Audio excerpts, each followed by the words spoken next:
안녕하세요. 오늘도 와주셔서 감사드리고요. 바로 사연을 읽어보겠습니다. 안녕하세요.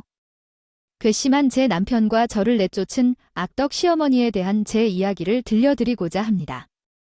제 남편은 3대 독자예요. 그걸 평소 자랑한 것은 아니지만 장난처럼 나 3대 독자야 라고 말하고는 해서 결혼 전부터는 알고 있었어요. 연애할 때는 크게 신경이 쓰이지 않았는데 남편과 결혼 이야기가 오가는 사이가 되고 나서부터는 걱정이 되더라고요. 3대 독자라는 것을 강조하는 집안은 며느리한테 요구하는 것이 많다던데. 저는 주변에 결혼한 친구들이나 언니들이 하는 이야기를 듣고 걱정을 많이 했어요. 결혼이 본격화될수록 남편이 3대 독자라는 사실은 저에게 압박감으로 다가왔죠. 그런데 상견례에서 만난 시어머니는 정말 좋은 분이셨어요.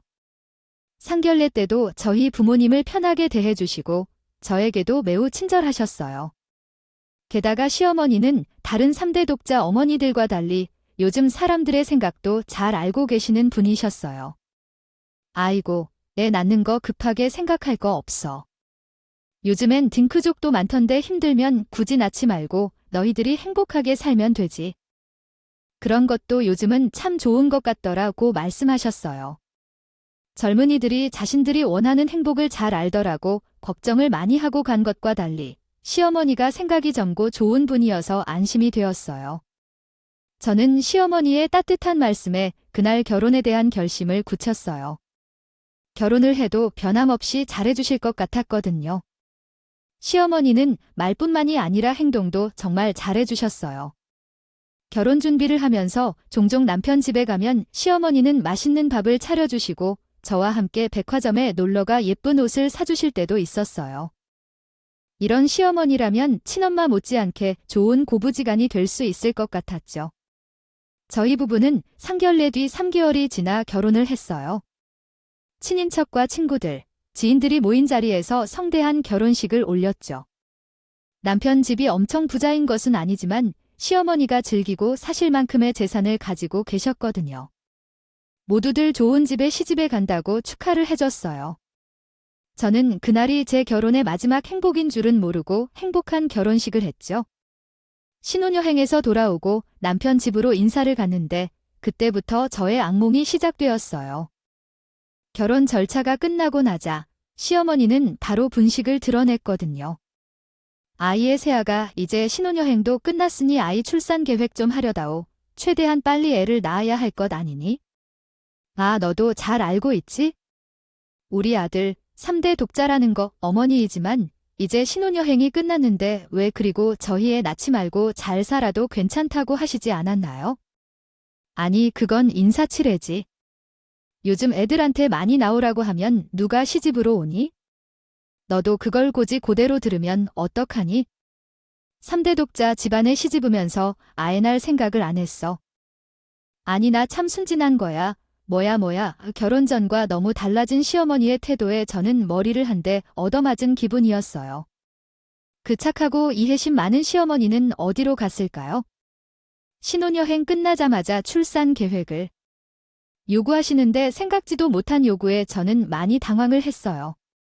다행히 남편이 시어머니를 말리며 다음에 이야기하자고 해서 벗어날 수 있었어요. 하지만 시어머니는 그 후로도 저희를 볼 때마다 아이 출산에 요구하셨고 저는 그 요구에 노이로제를 겪을 수밖에 없었어요. 마치 사기 결혼을 한 듯한 기분이었죠. 그렇지만 저도 아이를 좋아해 낳을 생각이 있었기 때문에 얼마 안 지나 임신 준비를 시작했어요. 그 이야기를 들은 시어머니는 뛸 듯이 좋아하셨죠. 하지만 이상하게 몇 달이 지나도 임신이 되지 않았어요. 임신을 하고 싶다고 바로 되는 것은 아니니 저희는 여유를 가지고 기다렸죠. 하지만 반년이 지나도 1년이 되고 2년, 3년째가 다 되어가는데 임신 소식이 없었어요. 시간이 흐르면서 시어머니도 다시 저를 닥달하게 시작했지요. 너는 임신할 생각이 없는 거 아니냐? 아, 왜 안 되는 거야? 너 일부러 애 낳기 싫어서 임신을 피하면서 나한테 한다고 하는 거 아니니? 아니에요, 어머니. 저도 애 쓰고 있어요. 소식이 없는 걸 어쩌겠어요? 너 임신할 것도 아니면 와서 반찬이나 만들고 새로 산 냄비나 좀 닦아놔라. 아예 없으면 할 일도 없는데 맨날 집에만 앉아서 뭐 하니? 시어머니가 이렇게 저를 시집살이 시키려고 하면 남편이 방패막이 되어주고는 했어요. 남편이 시어머니를 말리거나 남편이 저 대신 가서 시어머니의 요구를 들어주는 일도 있었죠. 그래서 3년 동안 버틸 수는 있었어요. 하지만 너무 오래 임신 소식이 없죠? 저도 이상하게 생각이 되어서 남편에게 병원에 가서 불임 검사를 받아보자고 했어요. 하지만 남편은 계속 더 노력해보자고 하면서 병원에 가는 곳을 거부했죠. 여보, 시어머니가 나 맨날 닥달하시는 거 알잖아.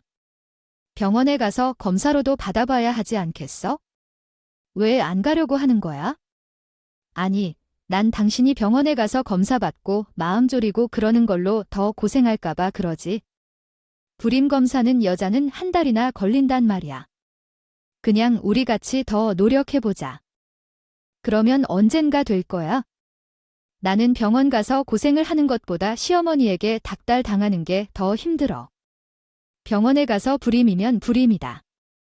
아니면 뭔가 원인이 있으면 치료를 받아라. 이야기를 듣는 게 더 낫다고. 어쩌면 원인을 알고 해결을 할 수도 있잖아. 그러면 나 중국 출장 갔다 와서 검사하면 안 될까?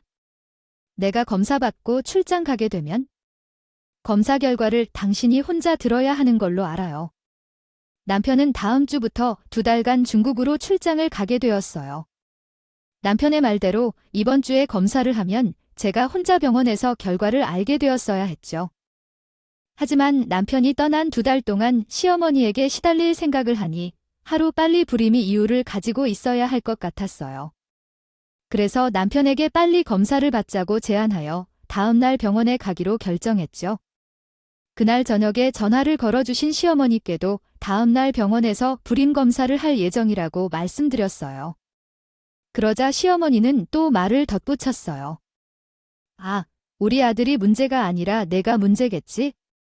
몸이 어디가 안 좋으니 임신이 안 되는 걸 가지고 병원에 뭐 하러 가냐? 밥 잘 먹고 운동도 하고 살 빼라 그러면 임신이 될 거야. 시어머니는 다시 불임을 전부 제 탓으로 돌리는 것이었어요. 저는 속으로 생각했어요. 힐을 바득바득 깔며 그래, 어디가 문제인지 한번 확인해보자고 생각했어요. 남편이 아니라 시어머니에게 화가 난 것이었지만 어쨌든 제 탓이 아닌 것을 증명해 시어머니가 할 말이 없게 만들고 싶었거든요. 저희는 난임병원에 가서 검사를 받기 시작했어요. 기본적인 혈액검사, 소변검사, 혈청검사, 자궁경부세포 검사 등을 거친 뒤 남편의 검사부터 먼저 진행했어요. 남자의 불임 검사는 빠르게 끝나기 때문에 여자를 1달간 검사하기 전에 먼저 진행한다고 하더라고요. 저는 기본 검사와 남편의 검사 결과를 듣고 결 이상이 없다면 저에게 원인이 있는지 검사를 하기로 했어요. 그리고 나서 남편이 출장을 떠났기 때문에 검사 결과를 들으러 저 혼자 병원으로 갔죠. 병원에 도착하자 조금 긴장이 되었어요. 그래서 어떤 결과가 나오든 혼자 들으러 온 것을 차라리 더 낫다는 생각이 들었어요. 곧 진료실로 들어오라는 간호사의 목소리가 들렸고 저는 의사 선생님이 계신 진료실로 들어갔어요. 일단 부인분께 문제가 있는 것은 아닌 것으로 보이네요. 네, 그럼 우리 남편한테 문제가 있는 것인가요, 선생님? 검사 결과로 보니 남편분은 폐쇄성 무정자증입니다. 네, 폐쇄성 무정자증이요. 저는 청천벽력 같은 소리에 하늘이 주저앉는 것 같았어요. 무정자증이라니. 시어머니에게 복수 아닌 복수를 하고 싶다는 생각을 했지만 정말로 남편에게 불임 문제가 있다고 하니 그간의 가족 계획이 무너지면서 아찔했어요. 제가 창백한 얼굴로 손을 덜덜 떨고 있자 의사 선생님이 저를 진정시키면서 추가로 설명을 해주셨어요. 저 부인, 진정하세요. 폐쇄성 무정자증은 방법이 없는 것은 아니에요. 정자가 만들어지지 않는 것은 아니고 정자가 나오는 통로가 폐쇄되어 있는 것이라서 수술을 통해 통로를 열어주면 자연 임신도 가능해요. 만약 수술 후에도 임신이 안 된다면 시험관을 통해 임신할 수도 있고요. 너무 걱정하지 않으셔도 됩니다. 의사 선생님의 설명을 듣고 나니 다소 안심이 되었어요. 방법이 없는 것은 아니니 수술을 받고 나면 임신을 할 수 있다고 하니 말이에요. 아, 저는 그래도 아이를 가족을 꾸리고 싶었기 때문에 이야기를 듣고 안심이 되었어요. 하지만 어쨌든 무정자증이라는 충격적인 소식을 남편에게 전화로 알리는 것은 아닌 것 같아서 남편이 한국에 돌아온다면 그때 얼굴을 보고 이야기를 해야겠다고 생각했어요. 시어머니는 남편이 없는 틈을 다 저에게 더 핀잔을 주었지만 그래도 시어머니에게도 일부러 남편 이야기는 하지 않았어요. 만약 이야기를 하더라도 남편이 직접 시어머니에게 알리는 것이 나을 것 같았죠. 이래저래 남편이 정말 안쓰러웠거든요. 시어머니는 저에게 못되게 구실 때도 많지만 남편은 참 착하고 저를 아껴주는 좋은 사람이고 아이들을 굉장히 좋아하는 사람이니까요. 지나가는 아이들만 봐도 이쁘다면서 웃는 사람인데 자신이 무정자증이라고 하면 역시 충격을 받을 것 같았어요. 그래도 수술을 해서 자연 임신을 하거나 시험관 임신을 할 수 있다고 하니 괜찮을 거라는 생각이 들었어요. 아이를 가질 가능성이 있으니까요. 불임에 관해 알아보면서 알게 된 불임 카페나 산부인과 사례에서 보니 남편과 같은 폐쇄성 무정자증인 경우에도 다들 아이를 낳고 잘 살고 있다고 하더라니요. 그래서 우리도 별 문제가 없을 것이라고 생각했죠. 그런데 이후에 더 큰 충격적인 사건이 기다리고 있을 줄은 몰랐어요. 불임 걱정을 하고 있다가 안심을 한 채게 더 말도 안 되는 충격적인 사건이 일어났죠. 그 일을 이야기해 준 것은 제 친구였어요. 남편의 직장 동료의 아내 사이로 만났지만 지금은 친구 사이가 된 친구였어요. 오랜만에 오후에 커피를 마시기로 한 저희는 카페에서 만나 수다를 떨고 있었어요. 그러다 남편들 이야기가 나왔죠. 한참 우리끼리만 할 수 있는 남편 이야기를 재미있게 하다가 친구가 말했어요. 그러고 보니 그 백은 바닷서에 남편이 출장 갔다가 명품백 사다 줬다며 부럽다. 의리 남편은 그런 거 언제 사주나? 몰라. 명품백 무슨 백 아니야? 자기 남편이 중국 출장 다녀오면서 명품백 선물 줬다며? 아, 왜 몰라 못 받았어? 처음 듣는 소리인데? 우리 남편이 그런 이야기를 했대. 우리 남편이 그러던데? 그리고 우리 남편 아직 출장에서 안 돌아왔는데 돌아오려면 한 달 남았는데 출장이 길어져서 한 달 더 있어야 한다고 했거든. 아예 무슨 소리야? 자기 남편 회사 멀쩡히 나오고 있는데 아직 출장 중인데 회사에 출근하는 거면 뭐. 어디 다른 집에서 잔다는 거야? 여기까지 이야기하고 우리 둘은 순간적으로 얼굴이 굳어졌어요. 저는 갑작스럽게 여러 생각이 들어 심정이 두근거리는 것이 느껴졌어요. 출장 갔다던 남편이 회사에 출근을 하고 있었더니 친구 말대로 어딘가 다른 집에서 자고 있는 것이 아니면 일어날 수 없는 일이니까요. 저는 집으로 돌아가 이 상황을 어떻게 처리할지 혼자 생각했어요. 혼란스러웠지만 확인이 필요했으니까요. 남편에게 연락해 직접 따지면 제대로 대답을 들을 수 없을 것 같아 증거를 잡기로 했어요. 그러려면 출근을 하고 있다는 남편의 자세를 찾을 수밖에 없었죠. 다음 날 저는 남편의 퇴근 시간 근처에 맞춰 남편의 회사로 향했어요. 남편은 차를 타고 출퇴근을 했기 때문에 몇 번 갔던 적이 있는 회사 주차장 입구로 향했어요. 오후 7시쯤 되자 회사원들이 나오기 시작했고 얼마 지나지 않아 남편이 엘리베이터에서 내리는 모습이 보였어요. 저는 그 모습을 보고 정말로 당황했죠. 믿고 있던 남편이 나에게 거짓말을 했더니 세상이 뒤집히는 느낌이었어요. 그런데 남편이 같은 회사에 근무하는 듯한 어떤 젊은 여자와 함께 차에 타는 것이 아니겠어요. 둘은 웃는 얼굴을 하고 굉장히 친밀해 보였어요. 여자의 감으로 둘이 보통 사이가 아니라는 느낌이 들었어요. 저는 미리 렌트해둔 차를 운전해 남편의 차를 따라갔어요. 남편의 차는 회사에서 나온 뒤 약 45분쯤 떨어진 어떤 오피스텔 건물로 들어갔죠. 저는 눈에 띄지 않게 신경 쓰면서 최대한 가까운 위치에 주차를 했어요. 조금 기다리자 남편과 그 여자가 차에서 내렸어요. 그리고 그 두 사람은 서로의 허리를 감싸 안으며 입맞춤을 여러 번 했어요. 저는 너무 큰 충격에 머릿속에 하얘졌어요. 하지만 정신을 붙잡아야 한다고 생각하며 핸드폰을 들어 사진을 찍었죠. 그리고 두 사람이 오피스텔 현관문에 비번을 찍고 들어가기 전에 뛰어가서 남편을 붙잡았어요. 당신, 이게 무슨 짓이야? 출장 갔다더니 여기서 이 여자랑 대체 뭐 하는 거야?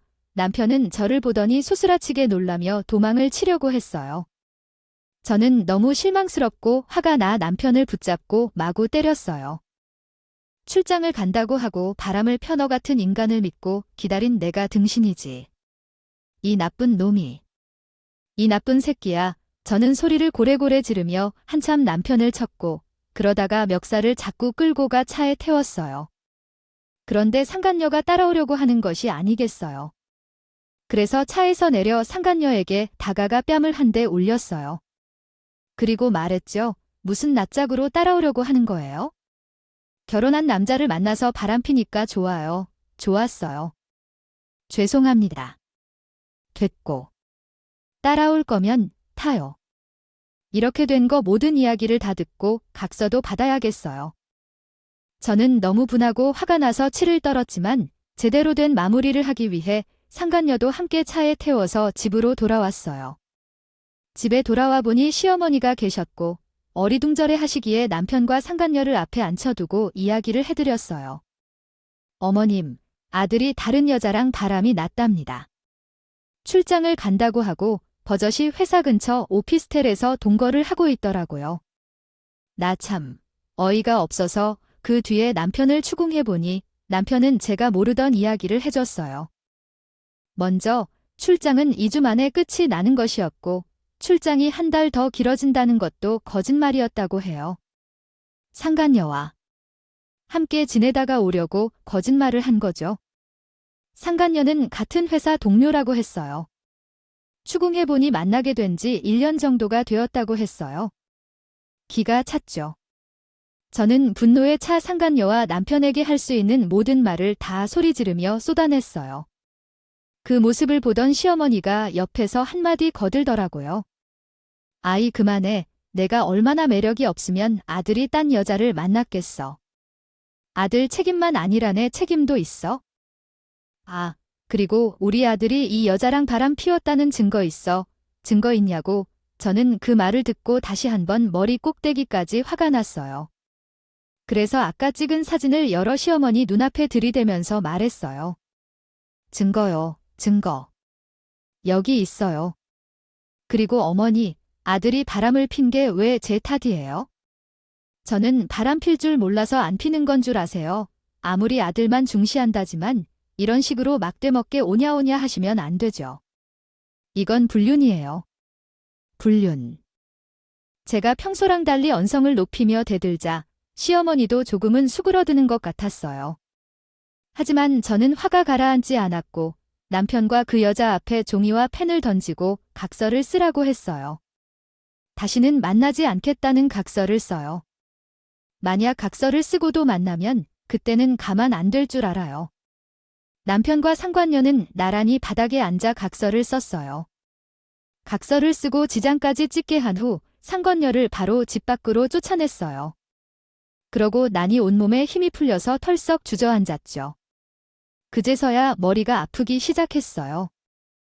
남편이 앞에 꿇어앉아 울며불며 관계를 끊겠다고 미안하다고 빌고 있었지만 귀에 잘 들어오지는 않았어요. 남편을 거실에서 자도록 쫓아내고 안방 침대에 누웠지만 잠이 오지 않았어요. 배신감과 분노에 밥을 꿀떡 세웠죠. 남편과 얼굴에 맞대지 않고 2주가 지났어요. 그런데 어느 날 저녁 잠시 외출했다가 돌아왔는데 베란다에서 통화를 하다가 황급히 끊고 들어오는 남편이 보였어요. 지금 뭐 하는 거야? 그 여자지? 그 여자랑 또 통화한 거야? 아니야 여보. 그런 거 아니고 횡설수설하는 것을 보니 그 여자와 통화한 것이 확실했어요. 저는 피가 또 거꾸로 솟는 것 같았죠. 너무 화가 나서 남편을 밀치고 방으로 들어왔어요. 이제 너무 화가 나다 보니 오히려 머리가 차분해지는 기분이 들었어요. 그리고 남편에게 정말 큰 배신감을 느꼈고 정이 떨어졌어요. 그리고 저는 남편에게 복수를 해야겠다고 생각했죠. 제가 느낀 것만큼의 큰 충격을 남편에게 주고 싶었어요. 생각해보니 제가 가지고 있는 남편의 비밀, 아닌 비밀이 있었죠. 남편의 무정자증이라는 사실이었어요. 원래는 남편이 측은하게 생각되어서 저는 남편에게만 이야기를 하려고 했는데 이렇게 된 거 가족들과 온 친인척들에게 이야기를 해야겠다는 생각이 들었어요. 그래서 남편과 시어머니에게 제대로 된 망신을 주고 싶었죠. 그런데 제가 명절을 노려 이야기를 하려고 생각하던 사이에 또 황당한 소식이 날아들었네요. 시어머니와 남편이 며칠째 눈을 살살 피하며 둘이 이야기를 나누는 듯 했는데 남편이 출근한 사이에 시어머니가 저에게 이야기를 했어요. 할 말이 있다. 이래 앉아봐라. 무슨 일이신데요, 어머니? 저번에 있지? 지연이가 누구예요?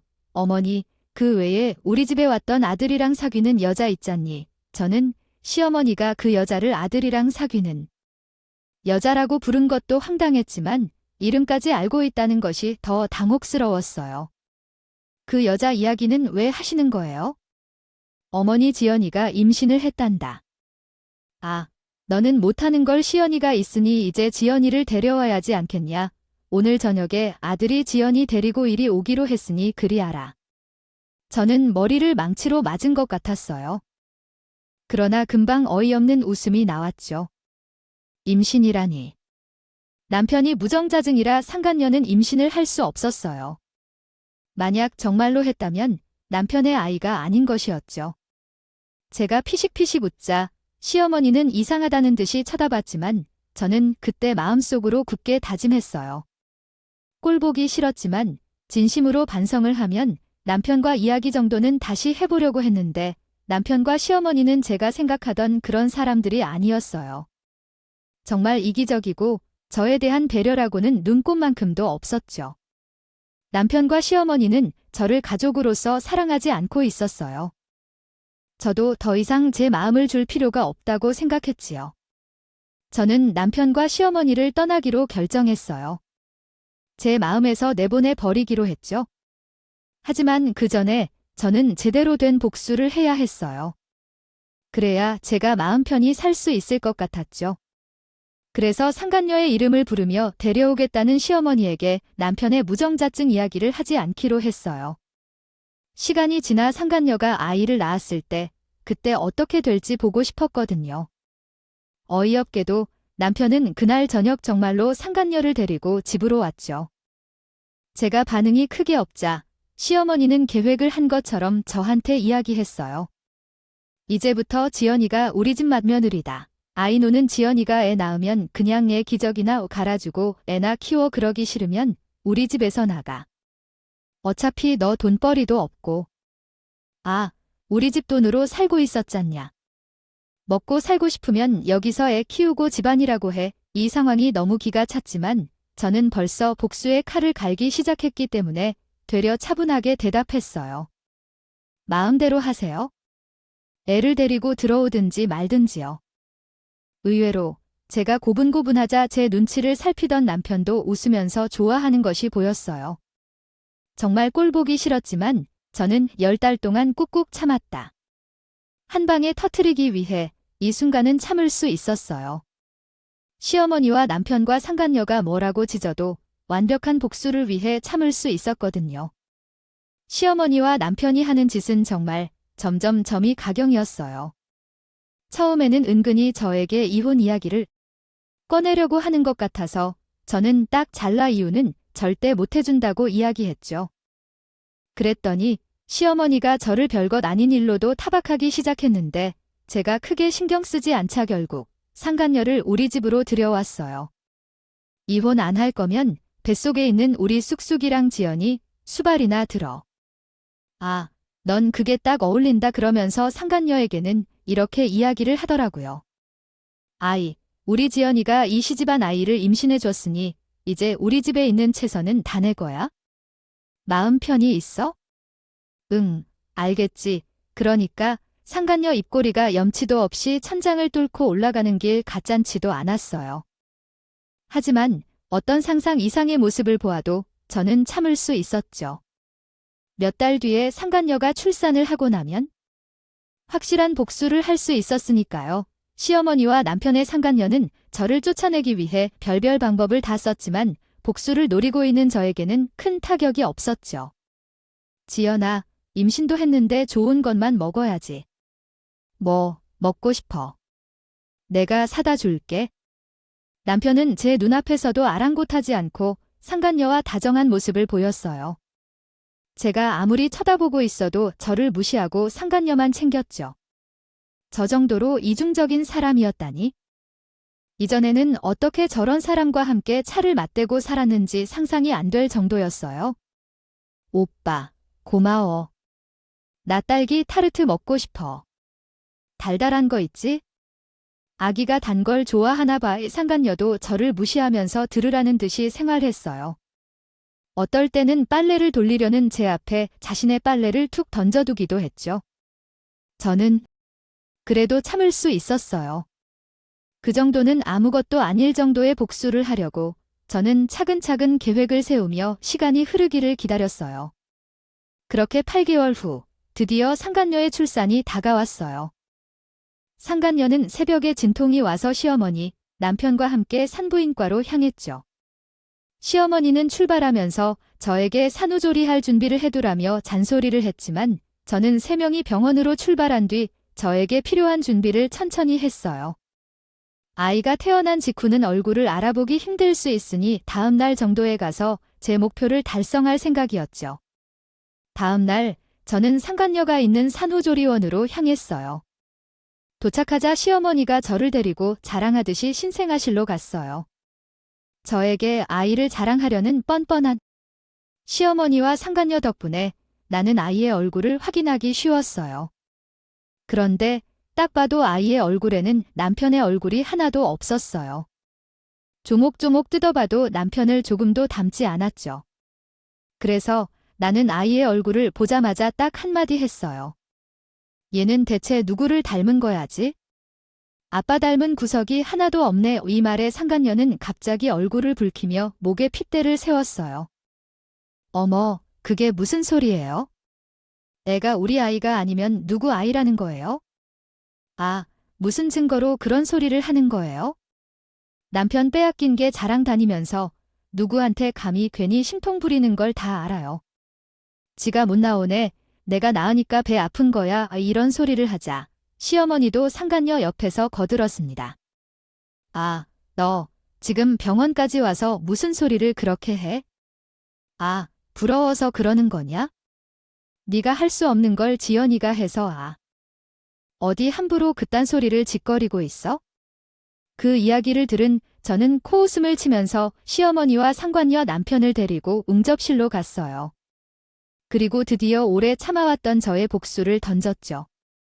저는 가방에서 거의 1년 가까이 고이 숨겨두었던 남편의 무정자증 결과 자료를 꺼내 그들 앞에 던졌어요.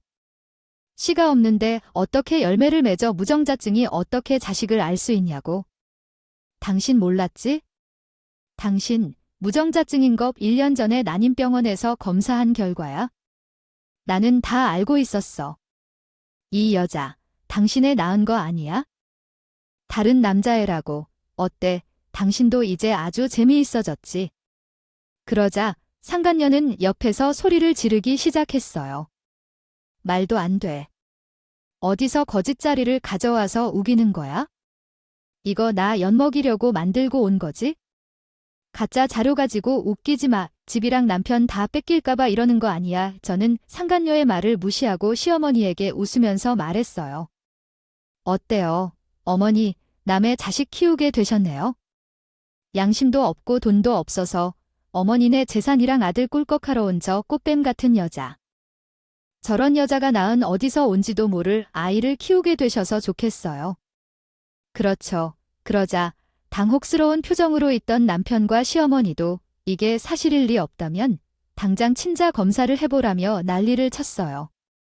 그 이야기를 듣고 있던 상간녀의 얼굴은 파랗게 질렸죠. 하지만 친절 검사를 안 할 수도 없는 상황이기에 시어머니와 남편은 당장 병원으로 가서 친자 검사를 했어요. 요즘 친저 검사는 하루 정도면 결과가 나오기 때문에 그날 저녁 바로 결과를 받을 수 있었어요.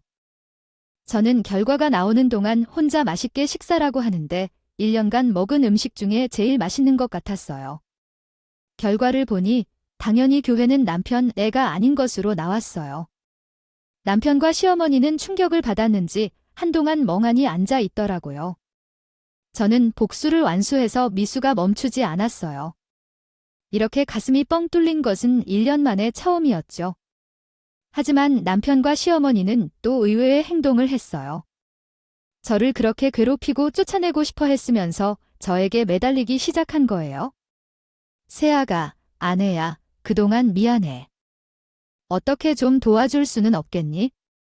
아들이 부정적인 증상이라니 날개를 달 애를 낳을 능력이 없는데 누가 함께 살아줄 거야. 그러더니 그동안 있던 일은 내가 이해해.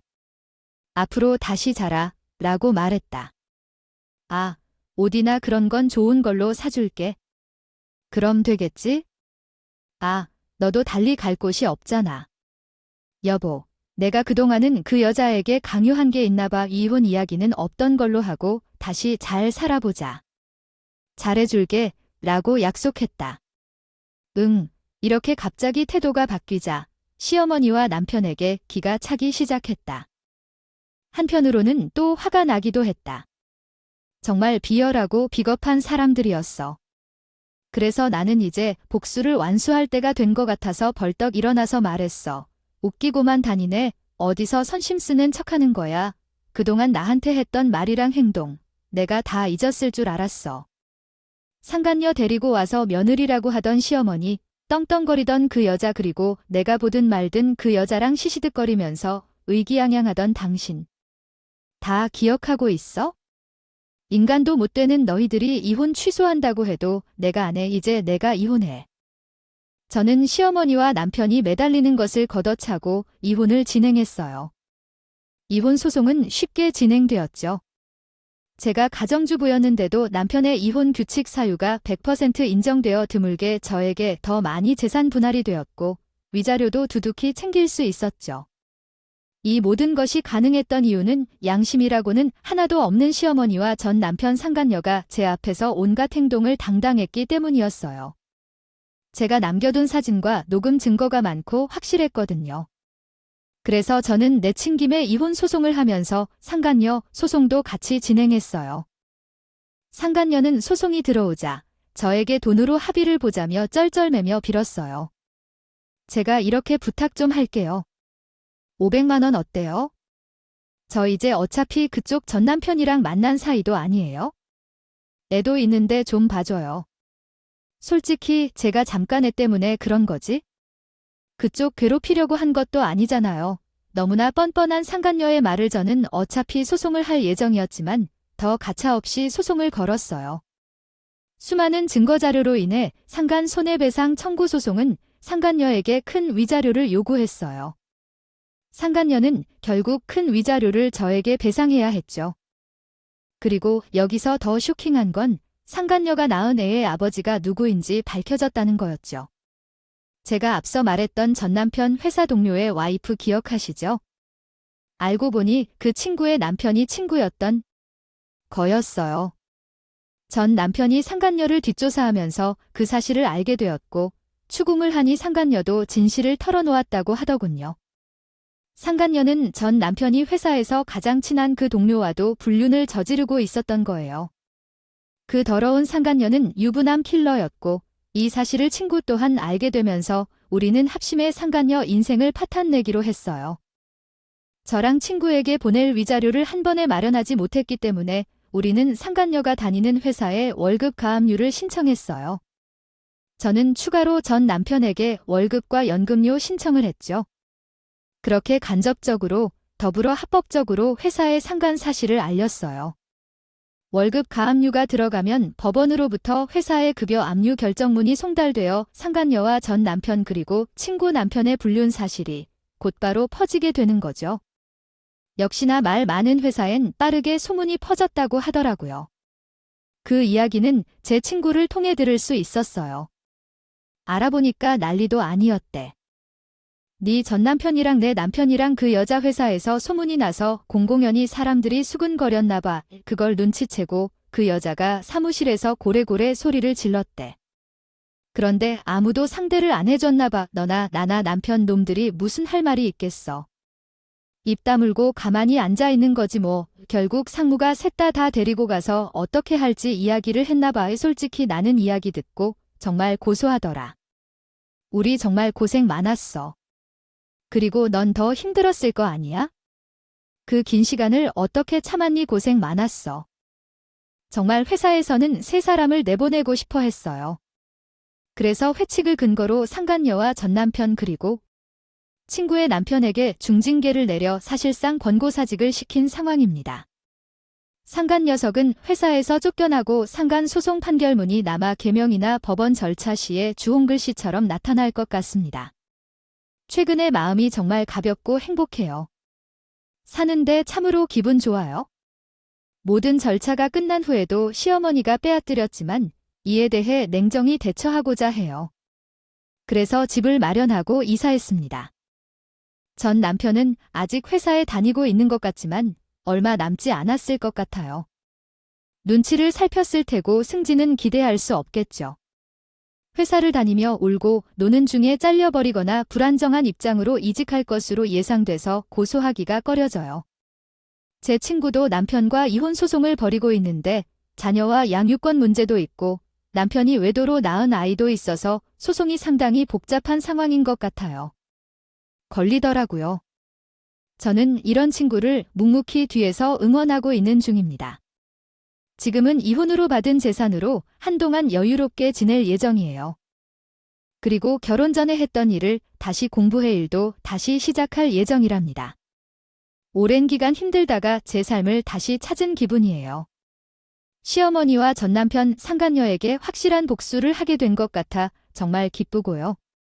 지난 몇 년의 결혼 생활 중에 좋은 기억이라곤 단 한순간도 없는데 혼자 살게 된 이제라도 행복만 가득했으면 바라고 여러분들의 인생에도 행복한 날들만 가득하시길 바라겠습니다. 저의 이야기 들어주셔서 감사합니다. 오늘도 끝까지 함께 해주셔서 감사하고요. 저는 다음 영상으로 또 찾아뵙겠습니다.